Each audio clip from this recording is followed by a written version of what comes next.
በድንገት መጣ። እንግዲህ ሳያስቡት ሰፕራይዝ አደረጋቸው። ሁላቸውም ደስ ብሏቸዋል። ትሁቴና ቲናዬ ፈገግ ብሏል። አባዬ ግን ደንግጧል። ኬት መጣ፣ እንዴት፣ ወዴት የሚለው ነገር ጥያቄ ቀረበለት። እነሱ በተሰበሰቡበት እንግዲህ ከች ብሎ በድንገት መጣ ማለት ነው ካሌባ። ከብዙ ጊዜ በኋላ እናቲቱም እንደዚህ ደንግጣ እንግዲህ ቆማለች ማለት ነው። ቲናዬ እንግዲህ ደስ ብሏታል። አሁን ይታረቀኛል ወይስ አይታረቀኝም የሚለው ነገር እንግዲህ ለሱ ከባድ ቢሆንም ግን ዞሮ መጥቷል ማለት ነው። እንግዲህ ካሌብ እናትየዋ በጣም ደስ ብሏታል። ደስታዬ ሙሉ ሆኖልኛል፣ ከዚህ በኋላ ምንም የምፈልገው ነገር የለም እያለች ነው ማለት ነው። አባዬም ደግሞ እስከ ዛሬ የት ነበርክ? ብዙ ነገሮችን ሳስተናግድ የት ነበርክ? ምንድን ነው የሆንከው? አንድ ቀን እንኳን ስልክ ደውለህ ለምንድን ነው እዚህ ነኝ አላልከኝ?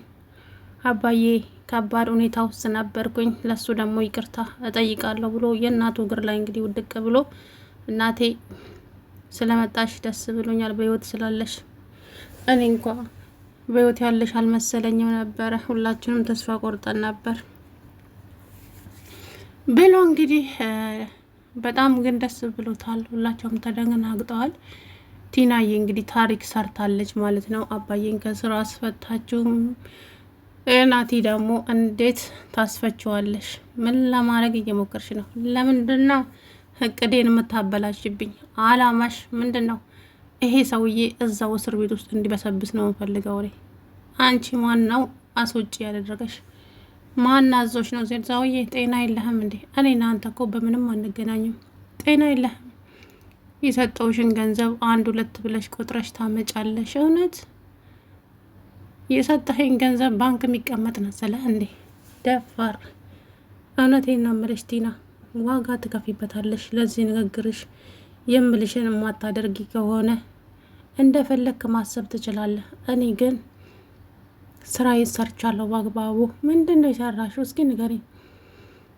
ከዛ በኋላ እንግዲህ ድንጋይ አንስታ ቀውራው ሄደች ማለት ነው። ደግሞ ተመስገን ላይ የሚያላክከው እሱ አሁን ያለው ጥላቻ ተመስገን ላይ ብቻ ነው። ተመስገን ደግሞ ንጹህ ነው እውነት ለመናገር ማለት ነው። ጀግና ነው፣ ጎበዝ ነው። እንግዲህ ናቲሻ ከዚህ በኋላ መጨረሻው ምን ይሆናል ይመስላችኋል? ናቲ እስር ቤት ነው የሚገባው መጨረሻውን ማለት ነው። ከዛ ደግሞ እናቱ ትመጣለች። ልጄን ምንድን ነው ያደረጋችሁት ብላ ልትመጣ ትችላለች ከተደበቀችበት ማለት ነው። እና ባገኘው አጋጣሚ ሰዎችን ለማጣላት ነው የሚፈልገው ማለት ነው ናቲ። እና በተለይ አባዬ ደስተኛ እንዲሆን አይፈልግም። ሲቀጥል ደግሞ ሚስትየዋ አሁን ሁሉንም ነገር አስታውሳለች፣ ምንም አትሸወድለትም። አስመሳይ መሆኑን ተረድተዋለች ማለት ነው። እና እንግዲህ የአባዬ ሚስት ደስ ብሏቸው ጥሩ ጊዜ አሳለፉ። በረንዳ ላይ ቁጭ ብለው ብቻ የድሮዋቸውን እያወሩ ትሁቴና እድልዬም እንግዲህ የምነው እኛስ ቢመጣ ምን አለ የት ሄዶ ነው እያለው እንግዲህ በቅናት እንትን እያዩ ነበረ። ከዛም ወደ ቤት ገቡ። እራት ተበላ፣ ቁጭ ተባለ። አቶ ናቲ መጣና ነገሮችን አበለሻሸ ማለት ነው። አያችሁ፣ እናቴን እኮ አለሜ ነበረ የምትላት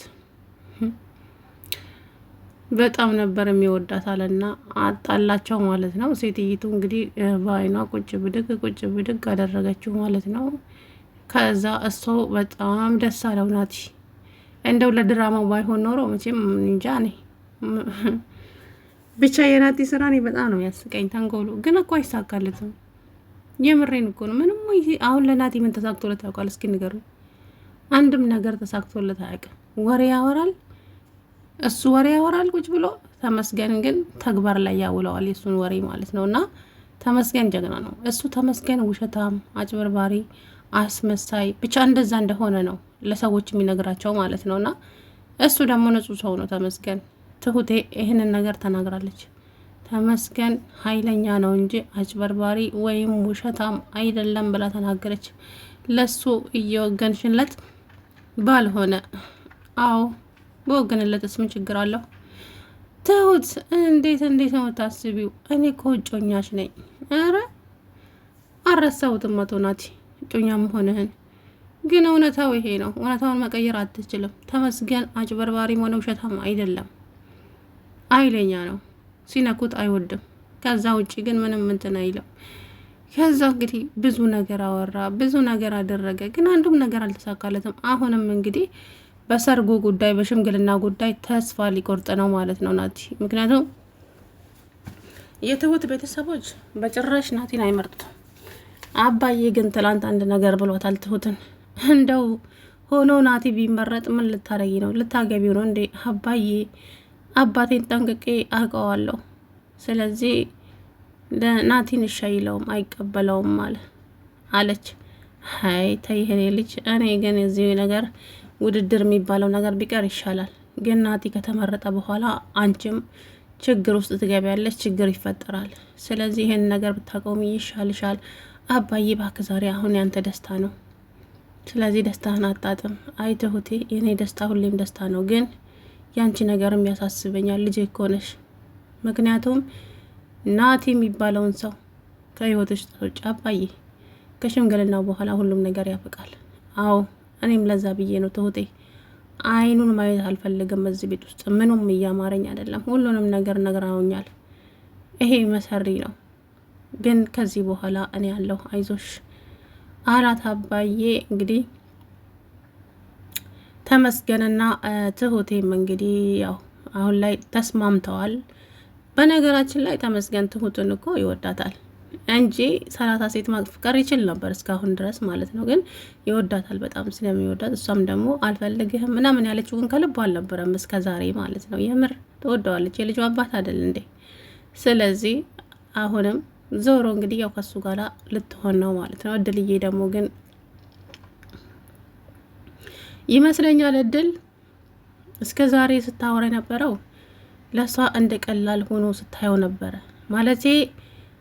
ማለት ትሁት ተመስገንን የማትወደው ወይም ደግሞ እንትን የምትለው መስሏት ነበር። እና እኔ አሁን እያየሁት ያለሁት ነገር እድል ከተመስገን ፍቅር ይዟታል። ተመስገን ደግሞ ከትሁት ውጭ ሌላ ሴት ማየት አይፈልግም። እውነታው ይሄ ነው። እናም ቲና ማናት ትሁት ልክ እኛ ተመልካች እንዳየ ነው አይታታለች ማለት ነው። እና እድል ታፈቅራሃለች አለችው። ምን ትሁቴ አትቀልጃ። ትሁት ማነች? እድል ለራሷ በጣም ብዙ ሀሳብ ጭንቀት ያለባት ሰው ነች። በዚህ ውስጥ እንዴት? አይ እኔ ግን የታየኝን ነው የተናገርኩት። እውነቴን ነው። አላስተዋልካት ይሆናል እንጂ በጣም ነው የምታፈቅረህ።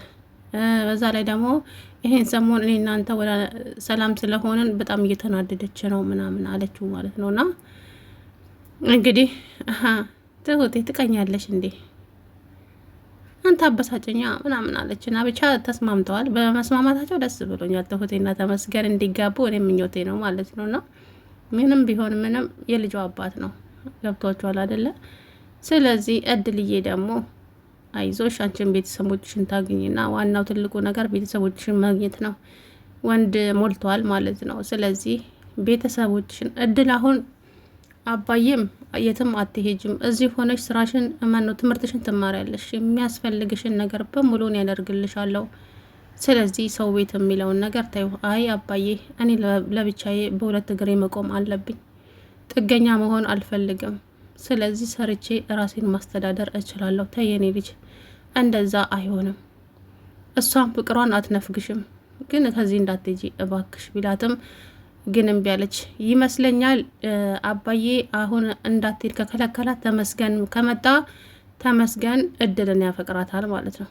ወይ ደግሞ ብሎ ከቲና ጋርም ሊታረቅ ይችላል፣ አይታወቅም። እንግዲህ ለበጎ ነው ሁሉም ነገር ማለት ነው። ግን እድል ይመስለኛል አሁን ከዚህ ከሄደች ቤተሰቦቿ ቤት ነው የምትቀጠረው፣ እመኑኝ ማለት ነው። ቤተሰቦቿ እዛ ቤት ትቀጠራለች። ልክ እያመነጫጨቋት ወደዛ ወደዚህ እያደረጓት ከዛ በኋላ ምናልባት በአጋጣሚ ስለጠፋች ልጅ ሲወራ ምናምን ነገር ወይ የሷ የሆነውን ነገር እዛ ቤት ታያለች። ከዛ ቤተሰቦቿን ታገኛለች ማለት ነው። እና እድል አሁን ሰው ቤት ለመግባት ወስናለች። በቃ በራሴ መንቀሳቀስ እችላለሁ፣ ጥገኛ መሆን አልፈልግም። ጥገኛ መሆን ጥሩ አይደለም፣ ራሴን ችዬ መኖር ነው የምፈልገው ብላ አለች ማለት ነው። እና ትሁቴም ደግሞ አሁን እኮ አባዬ መጥቷል።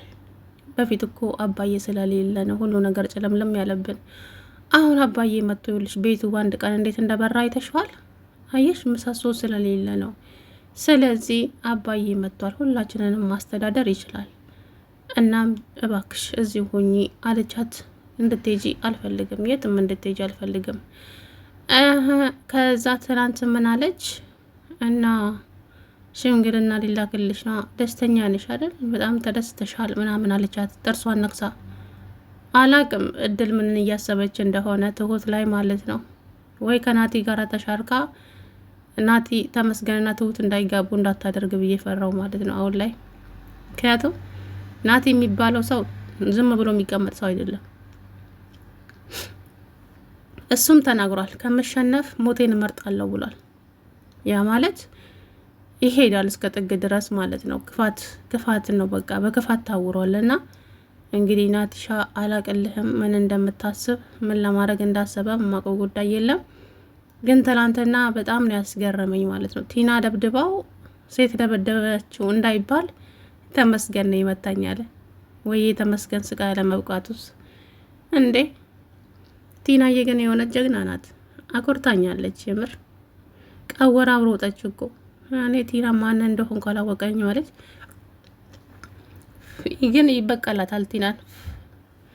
ልጁ ጦሽ ነገር ነው እና ብቻ ዞሮ እንግዲህ አባዬ ወደ ቤቱ ስለተመለሰ እውነት ደስ ብሎኛል። ማለት በጣም ነበረ የሚደብረው አባዬ ስለሌለ እውነቱን ለመናገር ማለት ነው። እሱ ሲመጣ ድራማው ጥሩ ሆነ።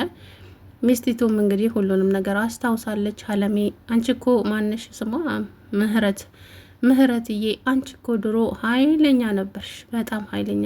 ሀይ ከበደ አሁንማ ሁሉ ቀርቶ ተለውጭ የድሮ አይደለሁም እኮ አሁን ኃይለኛ አይደለሁም አለችው። እንግዲህ ብቻ ደስታቸው፣ ሳቃቸው፣ ሁሉ ነገራቸው ተመልሶላቸዋል። በጣም ነው ደስ የሚለው። እንግዲህ መጨረሻችሁ ያሳምርላችሁ ነው የምለው። ያው እናቲንም ከላችሁ ላይ ያንሳላችሁ። ሰላም ውድና የተከበራችሁ የቻናሌ ቤተሰቦች እንዴት ናችሁ? አላሁ ደህና ነኝ። እንግዲህ ካሌብ በድንገት መጥቶ ሰፕራይዝ አድርጎ ሁላቸውንም አስደንግጧቸዋል ማለት ነው።